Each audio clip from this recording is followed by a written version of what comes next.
Is it focusing on the plant or on my face? Hello everyone, my name is Adina from plantsbutbetter, and today we're talking about Epipremnum Pinnatum, which is kinda easily confused with Epipremnum Cebu Blue. Actually, I see a lot of shops that are selling this plant, like the regular Epipremnum Pinnatum, as a Cebu Blue. And I don't blame them because sometimes even the producer are tagging it as a Cebu Blue. Speaking of this confusion, I actually have the Cebu Blue with me, and it's right here. I will take a close-up so you can see why these two plants are kind of different, and if you have the chance to see them in real life, you know what I'm talking about. This one is definitely more blue than this one. But just so you know, Cebu Blue is actually a bit more rare in Europe. I know that is not the case with the United States, but here in Europe, this is pretty expensive. And the Epipremnum Pinnatum is actually very affordable. Moving on, let's talk about the care meter, because I would say this plant is very super beginner friendly. I would give it a 9 out of 10.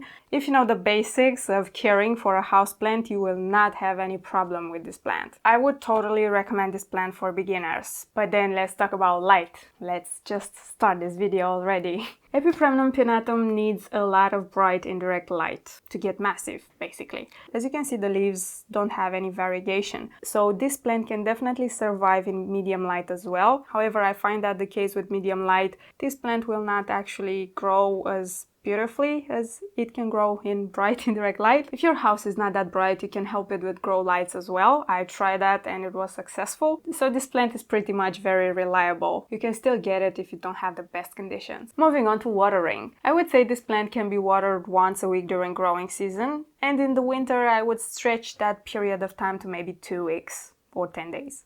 Depending on how warm your home is, because I had problems with root rot in the past with this plant as well. Yeah. Check the soil every time you water it, because you want to make sure the first 3 to 4 centimeters are dry, completely dry. And if you had to choose, this plant will definitely tolerate better underwatering instead of overwatering. Moving on to temperature. I find that this plant is very happy with average temperatures. Something between 20 to 26 degrees Celsius is great. However, don't let it drop below 15 degrees, because for most plants, they don't like cold in general. That's why they're called houseplants, because you keep them inside where it's warm and nice. Moving on to humidity.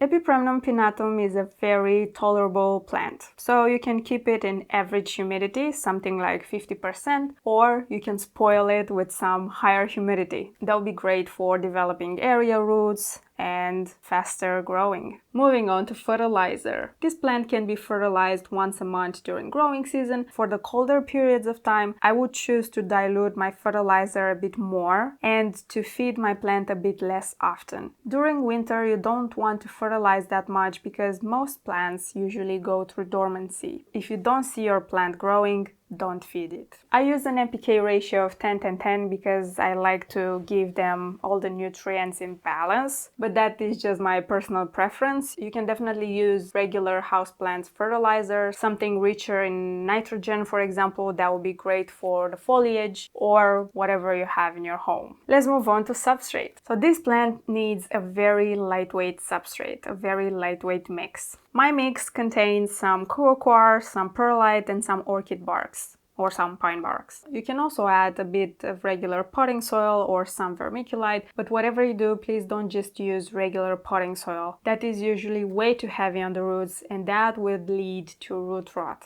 100%. So the lighter the substrate, the better for your roots. Moving on to plastic versus terracotta. I like to grow this plant in plastic, as you can see, but if a golden pothos can live just well in terracotta, so does the Epipremnum Pinnatum. So it's just a matter of preference. If you choose terracotta, please check the soil a bit more often, because then again, if you watch any of my videos, I will keep repeating myself. Terracotta is a bit more porous and it will help water evaporate faster. So you might adjust your watering schedule just a bit. And that was it on this segment. Moving on to repotting. If you see massive roots coming out of the drainage holes, then it's time to move out. I have 2 tiny roots, actually 3, so it's not the right time for this plant. I would choose to repot my houseplants during warmer periods of time, because that would favor the plant to recover a bit quicker than in winter time. But this is not 100% necessary. I mean, if the pot is very root bound, you can definitely repot it in winter as well, but I would be a bit more careful. Choose a pot slightly bigger, use your favorite lightweight mix, and you're good to go. Moving on to propagation, and I have with me this water propagation just to show you that this is the easiest way you can propagate this plant. I have with me two cuttings.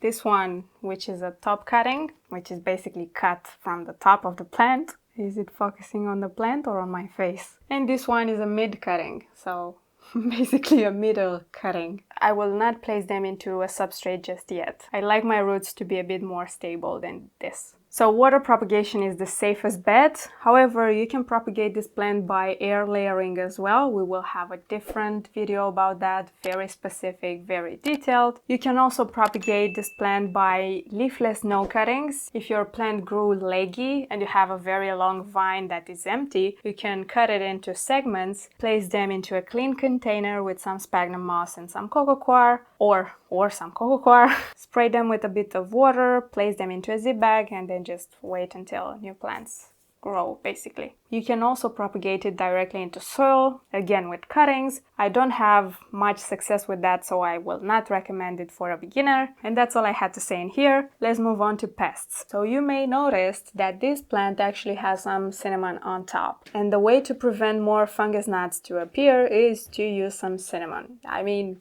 the natural way to do it. You can also use sticky traps, but we will have a different video with all there is to know about parasites. Another pest that you can encounter on this plant is actually thrips, and that is very hard to get rid of and very time consuming as well. But the best way to take care of your plant is to check it every time you water it. Prevention is the best medicine, as I've said a million times. So yeah, let's move on to toxicity. And unfortunately, this plant is not pet friendly, so please keep it away from any beautiful pet. That was kind of it with the care video. In addition to what I just said in this whole video, I would say that this plant can also grow fenestrated leaves. I will put a picture in here. You can encourage fenestration with the help of some moss balls or sphagnum moss balls. If you have questions regarding this plant, you can leave them in the comments. And if you like this video and you want to help us spread the message, please leave it a thumbs up. And until next time, don't forget to take care of yourself and your plants.